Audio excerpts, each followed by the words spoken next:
성경 봉독 레위기 8장 1절부터 21절입니다. 레위기 8장 1절부터 21절 제가 먼저 한 절 읽고 여러분이 한 절 교독하신 후에 마지막 21절은 함께 읽겠습니다. 여호와께서 모세에게 말씀하여 이르시되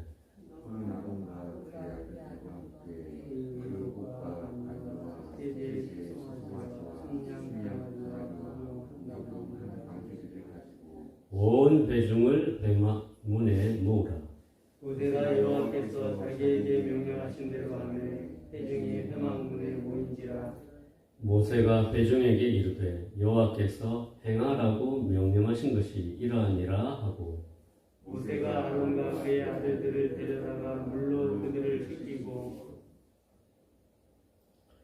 아론에게 속옷을 입히며 띠를 띄우고 겉옷을 입히며 에봇을 걸쳐 입히고 에봇에 장식 띠를 띄워서 에봇을 몸에 메고 흰때를 붙이고 흰때에 우림과 금빔을 넣고 그의 머리에 관을 씌우고 그 관 위 전면에 금패를 붙이니 곧 거룩한 관이라 여호와께서 모세에게 명령하신 것과 같았더라.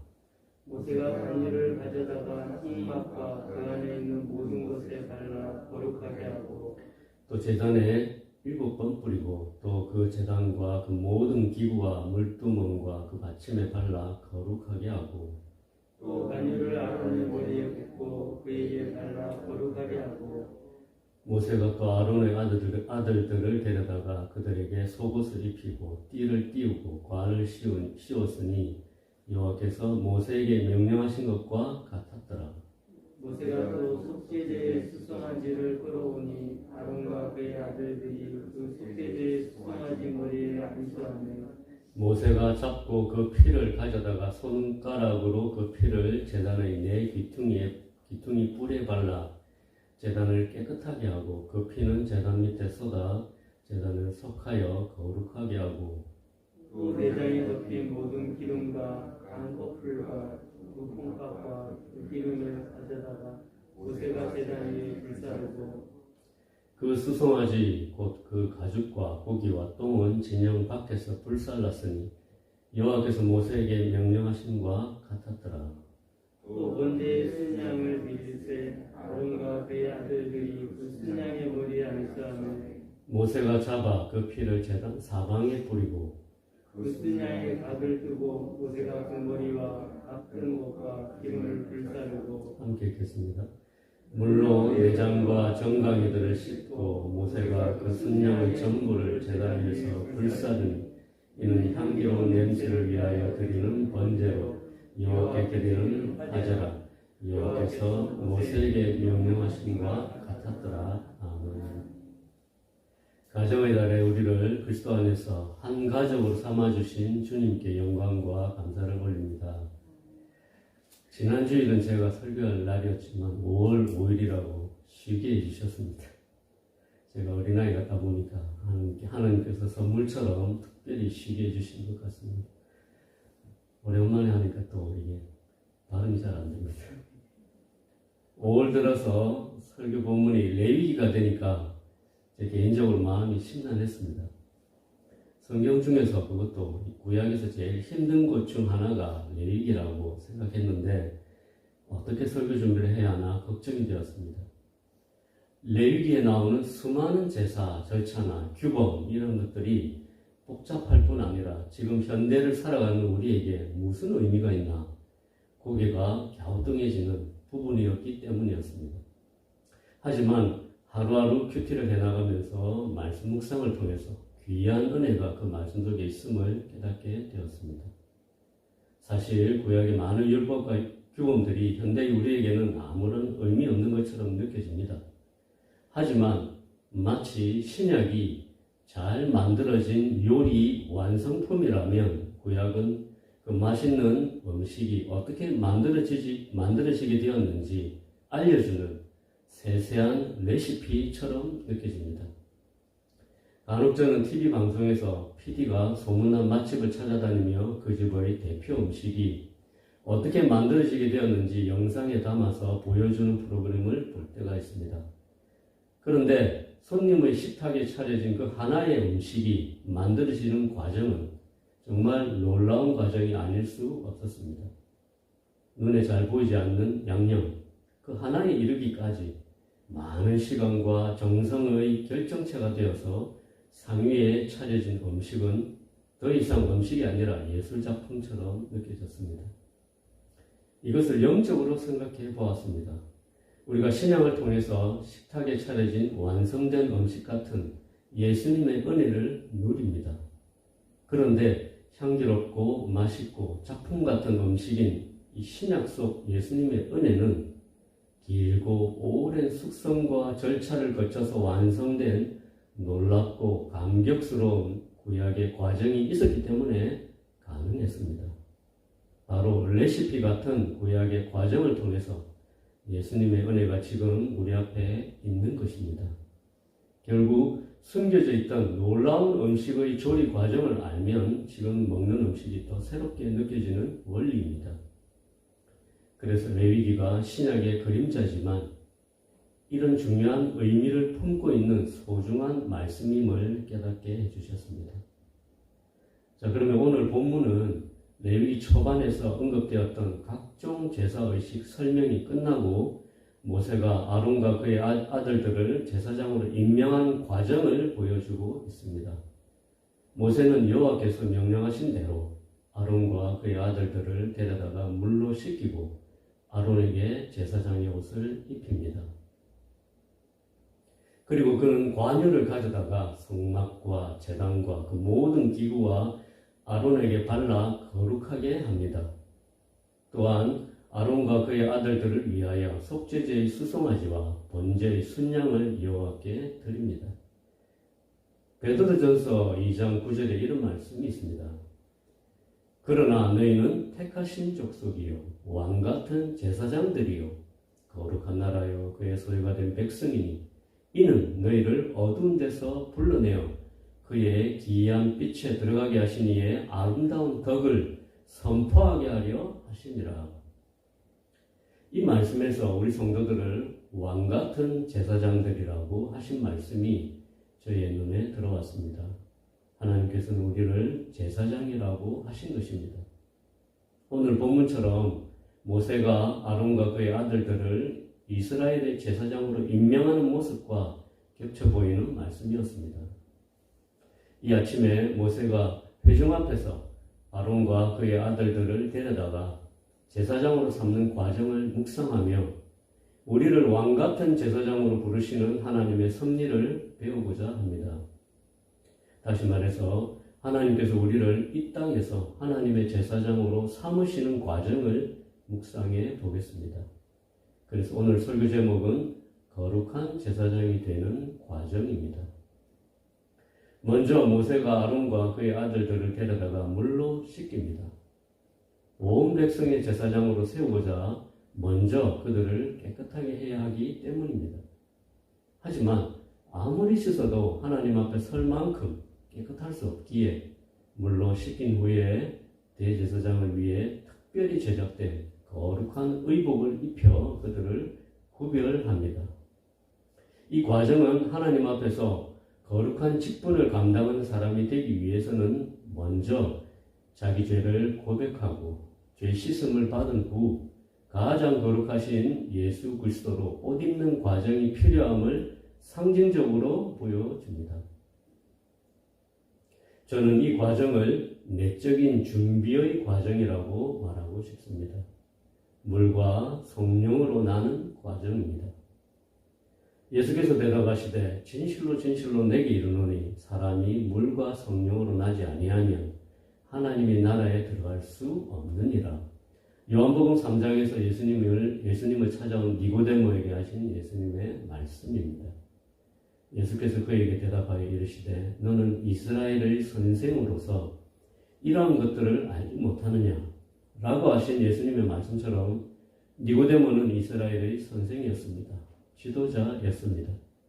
그런 그에게 이스라엘을 넘어 하나님의 나라 백성을 인도할 제사장으로서의 직분을 맡을 내적 준비가 안 되어 있음을 예수님이 지적하신 것입니다.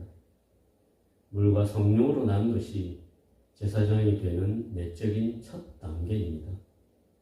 자신의 죄를 회개하고 지금까지 살아왔던 자기 중심적인 삶에서 돌이켜서 예수 그리스도를 주로 인정하며 변화되는 영적인 과정입니다. 물로 씻음같이 회개를 통해서 양심의 죄를 뉘우치는 물 세례와 성령으로 거듭나는 성령 세례의 과정이 있어야 하나님의 나라 제사장이 될 수 있습니다. 예수님께서도 세례요한에게 물로 세례를 받으시며 이와 같이 하여 모든 의를 이루는 것이 합당하니라 말씀하시며 물로 씻음을 받으시고 성령이 비둘기같이 하늘로부터 내리심을 보시며 하나님의 대제사장이 되는 자격을 갖추셨습니다. 다음의 내적인 준비 과정으로는 특별히 제작된 거룩한 의복을 입는 과정이 있습니다. 단번에 물로 씻어 거룩하게 되는 과정뿐 아니라 긴 시간 동안 의복을 입는 과정이 필요합니다. 7절부터 9절까지 함께 읽어보겠습니다. 시작. 아론에게 속옷을 입히며 띠를 띄우고 겉옷을 입히며 에봇을 걸쳐 입히고 에봇의 장식띠를 띄워서 에봇을 몸에 메고 흉패를 붙이고 흉패에 우림과 둠밈을 넣고 그 머리에 관을 씌우고 그 관이 전면에 금패를 붙이니 곧 거룩한 관이라. 여호와께서 모세에게 명령하신 것과 같았더라. 아멘. 속옷과 겉옷과 에봇과 에봇의 흉패와 머리의 관과 금패는 제사장이 갖춰야 할 덕목입니다. 하나님은 절대 사람을 함부로 쓰시지 않습니다. 준비된 사람을 쓰십니다. 구약에서도 모세를 쓰시기 전에 40년 동안 왕자의 신분이었던 애굽에서 쫓겨나 애굽의 변방에서 혈혈단신으로 장인의 집에 얹혀 살며 짐승을 치는 묵자가 되게 하셨습니다. 야곱도 형 에서를 피해서 고향을 떠나 교활한 외삼촌 라반 밑에서 여러 번 속임을 당하며 20년 동안 인내의 시간을 보내게 하셨습니다. 아브라함과 요셉, 다윗 등 하나님이 쓰셨던 사람들은 모두 긴 인내의 시간을 거치며 하나님의 사람으로 갖추어져 갔습니다. 엑스더서 2장 12절에 이런 말씀이 있습니다. 처녀마다 차례대로 아수에로 왕에게 나아가기 전에 여자에 대하여 정한 규례대로 12달 동안을 행하되 6달은 모략 기름을 쓰고 6달은 향품과 여자에게 쓰는 다른 물품을 써서 몸을 정결하게 하는 기한을 마치며 왕 앞에 나아가는 것은 이처럼 정결케 하는 과정이 필요합니다. 먼저 우리의 수치를 가려주는 깨끗한 속옷을 입습니다. 속옷은 그리스도의 의를 입는 것입니다. 다음은 아랫단에 방울이 달린 푸른색의 겉옷을 입습니다. 겉옷은 그리스도의 위엄을 입는 것입니다. 겉옷 위에 띠로 매고 12개의 보석이 박혀있는 판결 흉패와 우림과 둠밈이 들어있는 에봇을 입습니다. 에봇은 그리스도의 화평과 권능과 사랑과 지혜와 완전함을 입는 것입니다. 머리에는 여호와께 성결이라고 적힌 금패로 묶인 세마포 천으로 짠 관을 씁니다. 패와 관은 그리스도의 거룩함과 그리스도의 영광과 존귀를 쓰는 것입니다. 에베소서 4장 15절 말씀에 이런 말씀이 있습니다. 오직 사랑 안에서 참된 것을 하여 범사에 그에게까지 자랄지라. 그는 머리니 곧 그리스도라. 이처럼 하나님 나라의 제사장이 되는 과정은 거룩하신 예수 그리스도로 옷 입는 내적인 변화의 과정이 필요합니다. 다음으로 본문 10절부터 13절을 보시겠습니다. 모세가 관유를 가져다가 성막과 그 안에 있는 모든 것에 발라 거룩하게 합니다. 또 제단에 7번 관유를 뿌리면서 모든 기구에 발라 거룩하게 합니다. 다시 모세는 관유로 성막과 제단을 거룩하게 한 후에 관유를 아론의 머리에 부어 그를 거룩하게 합니다. 이 과정은 거룩한 제사장이 되기 위한 외적인 과정이라고 말하고 싶습니다. 하나님의 제사장이 되기 위한 내적인 과정뿐 아니라 외적인 과정도 필요합니다. 내적으로 물과 성령으로 거듭난 후 오랜 성화의 과정을 거치면서 외적으로는 자신의 주변이 정결케 되는 과정이 필요한 것입니다. 성전된 자신의 몸을 거룩하게 해야 합니다. 성막과 그 안에 있는 모든 것이 거룩하게 될 필요가 있습니다. 자신의 사생활에 변화가 필요합니다.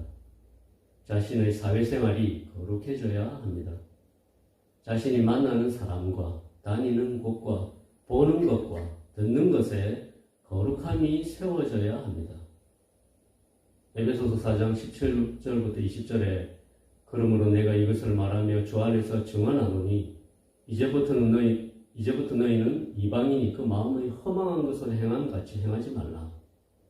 그들의 총명이 어두워지고 그들 가운데 있는 무지함과 그들의 마음이 굳어짐으로 말미암아 하나님의 생명에서 떠나 있도다.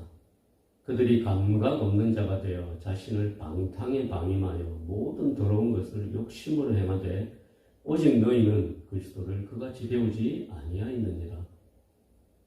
우리가 생활하는 공간과 만나는 사람과 보고 듣는 모든 것에 겉으로 드러나는 거룩함이 나타나야 합니다. 7번 관유를 뿌리듯이 7번 넘어져도 다시 일어나는 어인처럼 거듭거듭 관유를 뿌려 우리 주변의 삶을 정결하게 만들어야 합니다. 그리고 우리의 공동체와 예배에 믿지 않는 사람이 보아도 인정할 만한 거룩함이 나타나야 합니다. 다음으로 관유를 아론의 머리에 부어 그를 거룩하게 한 것처럼 이스라엘 앞에서 공적으로 직분을 받는 예식을 거치게 하셨습니다. 이를 통해서 공식적인 자격을 갖추는 과정을 밟게 하셨습니다. 마치 교회에서 집사가 되고 안수 집사가 되고 장로가 되기 위해 합당한 절차를 거치고 직분을 받는 예식을 거행하는 것처럼 공식적인 절차를 통과하는 것이 합당합니다. 하나님께서는 모든 이스라엘 앞에서 아론과 그 아들들이 모세를 통해 제사장 위임식을 받도록 하시면서 이 모든 상징적인 절차를 형식으로 치부하지 않으시고 중요하게 여기신 것입니다. 마지막으로 본문 14절부터 21절에는 거룩한 제사장이 되는 과정으로 아론과 그의 아들들을 위해서 수송아지로 속죄제를, 순양으로 번제를 드리게 하셨습니다. 이는 다시 내적인 과정입니다. 이는 제사장 위임식으로 제사장의 의복을 입히고 거룩하게 한 관유를 바르는 것으로 끝나지 않고 다시 한번 자신의 죄를 회개하고 주님을 향한 헌신을 다짐하게 한 것입니다. 아론과 그 아들들은 피 흘려 희생당하고 하나도 남김없이 불로 태워지는 제물을 보면서 죄의 대가가 죽음뿐임을 인정하고 회개하며 사명 따라 살기로 결단을 했을 것입니다.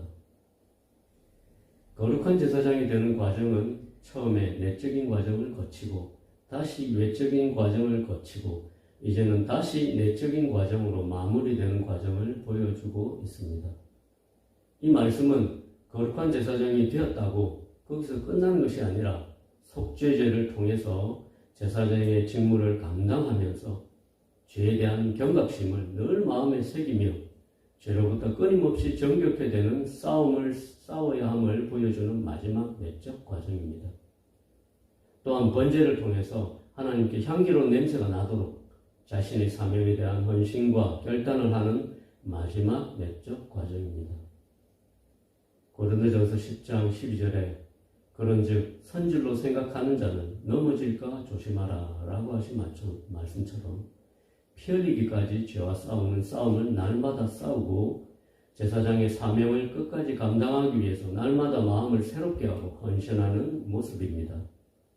그런데 본문 9절과 13절, 21절에는 이런 말씀이 또 나옵니다. 여호와께서 모세에게 명령하신 것과 같았더라.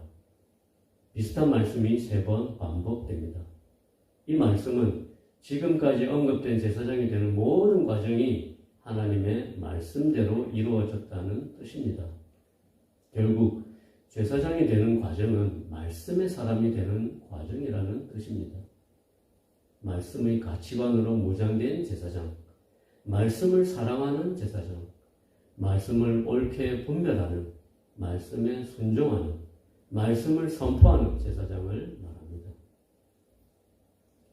그러나 너희는 택하신 족속이요 왕같은 제사장들이요 거룩한 나라요 그의 소유가 된 백성이니 이는 너희를 어두운 데서 불러내어 그의 기이한 빛에 들어가게 하시니에 아름다운 덕을 선포하게 하려 하시니라. 하나님을 모르는 이 세상에서, 죄로 가득 찬 이 세상에서 사람들을 하나님의 전으로 인도하며 그들의 죄를 담당하는 제사장의 직분으로 우리를 부르신 하나님의 부르심을 오늘 묵상해 보았습니다. 거룩한 제사장이 되는 과정을 살펴보았습니다. 내적인 과정과 외적인 과정, 그리고 다시 내적인 과정, 모든 과정이 여호와의 명령하신 것과 같이 진행됨을 목격했습니다.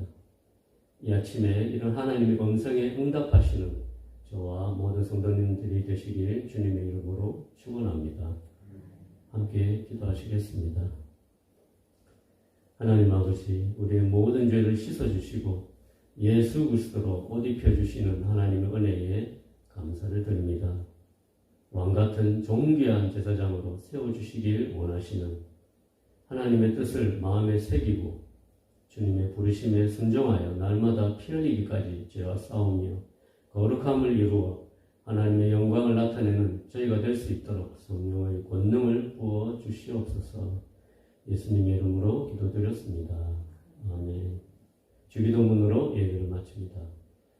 하늘에 계신 우리 아버지여, 이름이 거룩히 여김을 받으시오며 나라가 임하시오며 뜻이 하늘에서 이루어진 것 같이 땅에서도 이루어지이다.